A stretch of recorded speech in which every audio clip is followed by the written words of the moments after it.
সরকারি কর্মচারীদের মহার্ঘ ভাতা জানুয়ারি হতে কার্যকর হলে ফেব্রুয়ারি মাসে বেতনের সাথে পাওয়া যাবে কিনা, জানুয়ারি হতে কার্যকর হবে কিনা, তা 4,000 টাকায় পাওয়া যাবে কিনা এমন প্রশ্ন করেছেন অনেকেই।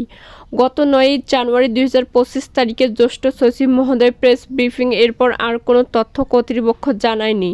তবে ইতিমধ্যে 2টি মিটিং সংগঠিত হয়েছে। ব্যাপারটি আপনারা সকলে অবগত আছেন। মহার্ঘ ভাতার সর্বশেষ খবর 2025। গত 11 ডিসেম্বর 2024 তারিখে মহার্ঘ ভাতা বিষয়ে একটি কমিটি গঠন করা হয়েছে। এদিকে জনপ্রশাসনের জ্যেষ্ঠ সচিব মোখলেছুর রহমান এবং কমিটির সদস্য হিসেবে সাংবাদিকদের প্রশ্ন উত্তরে অবগত করেছেন যে মহার্ঘ ভাতা বিষয়ে 2টি মিটিং ইতিমধ্যে হয়েছে। মোট কথা, মহার্ঘ ভাতা প্রদানের কার্যক্রম চলমান রয়েছে এবং আগামী জুনের মধ্যে বাস্তবায়িত হবে এমন প্রশ্ন করছেন তিনি। ইতোমধ্যে সংবাদ মাধ্যমে বিষয়টি অধিকাংশের দৃষ্টিগোচর হয়েছে। তবে গেজেটের জন্য অপেক্ষা করতে হবে। গেজেটে না হওয়া পর্যন্ত 4,000 থেকে 78,000 টাকা মহার্ঘ ভাতার ঘোষণা ধরা ছোঁয়ার বাইরে থেকেই যাবে। এদিকে মহার্ঘ ভাতা নিয়ে অর্থনীতিবিদ এবং সাংবাদিকরা যে উল্টাপাল্টা বক্তব্য দিচ্ছে তার প্রেক্ষিতে তাদের বেতন ভাতা আমাদের সম্মান করা উচিত এমন দাবি করছেন। বিভিন্ন পোস্ট থেকে পাওয়া তথ্য মোতাবেক যদি 4,000 টাকা ভাতা বাড়ে এবং তাদের কথা অনুযায়ী ইনক্রিমেন্টের সময় বেসিকের সাথে যোগ হয়, তাহলে সর্বনিম্ন 8,250 থেকে 4,000 ইনক্রিমেন্ট % ভাতা বাড়া হলে তো জুলাই থেকে প্রায় 6 থেকে 7,000 টাকার মতো বেড়ে যায়। এই পর্যন্ত অনেক ধরনের পোস্টও দেখছি। আসলে হিসেব কী হবে এমন প্রশ্নের উত্তরের জন্য অপেক্ষা করতে হবে। গেজেট হলে বা কোনো প্রেস ব্রিফিং না হওয়া পর্যন্ত বলা যাচ্ছে না। সচিব মহোদয়ের বক্তব্য বিশ্লেষণ করে বোঝা যায় যে এবারের মহার্ঘ ভাতা অন্য সময়ের থেকে আলাদা হবে এবং সচিব মহোদয় 3টি পয়েন্ট উল্লেখ করেছেন। এবারের মহার্ঘ ভাতা অবসরপ্রাপ্ত পেনশনভোগীরাও পাবেন। মহার্ঘ ভাতা রিজনেবল হারে পাবেন। মহার্ঘ ভাতা পরবর্তী ইনক্রিমেন্টের সময় বেসিকের সাথে যুক্ত হবে। এই 3টি পয়েন্টে শুধু অবসরভোগীদের জন্য নয়, বরং সরকারি কর্মচারীদের ক্ষেত্রে প্রযোজ্য হতে পারে। সরকারি কর্মকর্তা কর্মচারীদের গ্রেড অনুযায়ী 2 ভাগে ভাগ করে মহার্ঘ ভাতা দিতে পারে সরকার। 14.5 লাখ সরকারি চাকরিজীবীকে মূল বেতনের সর্বনিম্ন 10% থেকে সর্বোচ্চ 20% হারে মহার্ঘ ভাতা দেওয়ার পরিকল্পনা রয়েছে।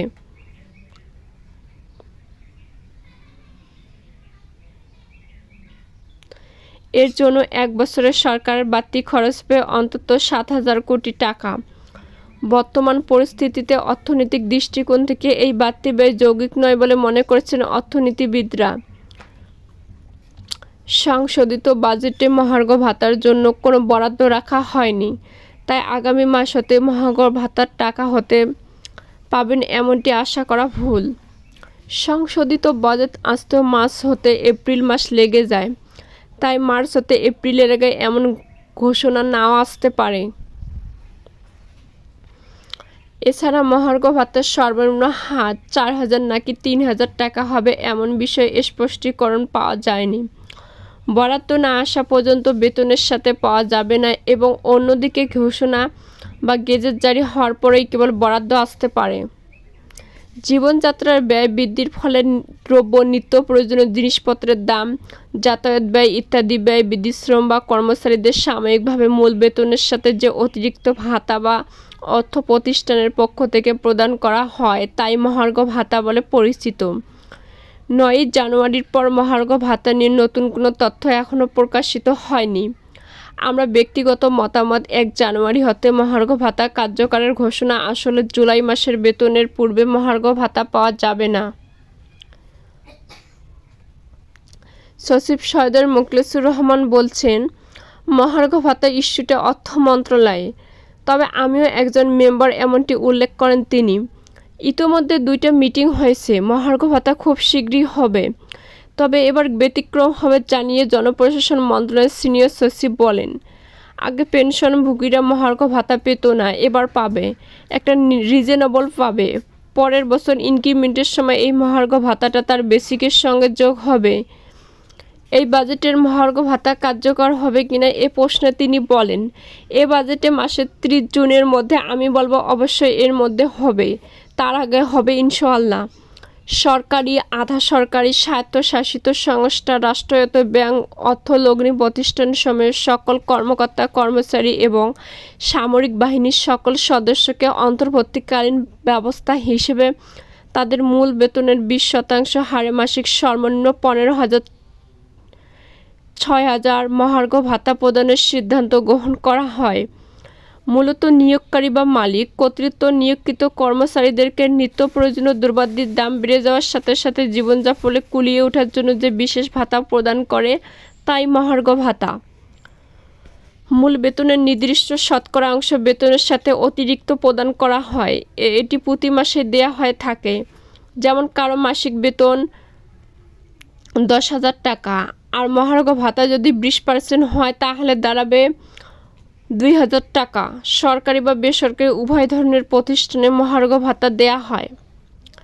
সরকারি কর্মকর্তা ও কর্মচারীদের সরকার মহার্ঘ ভাতা দেওয়ার সিদ্ধান্ত নিয়েছে, তা শীঘ্রই বাস্তবায়ন হবে বলে জানিয়েছেন জনপ্রশাসন মন্ত্রণালয়ের সিনিয়র সচিব ডক্টর মোখলেছুর রহমান।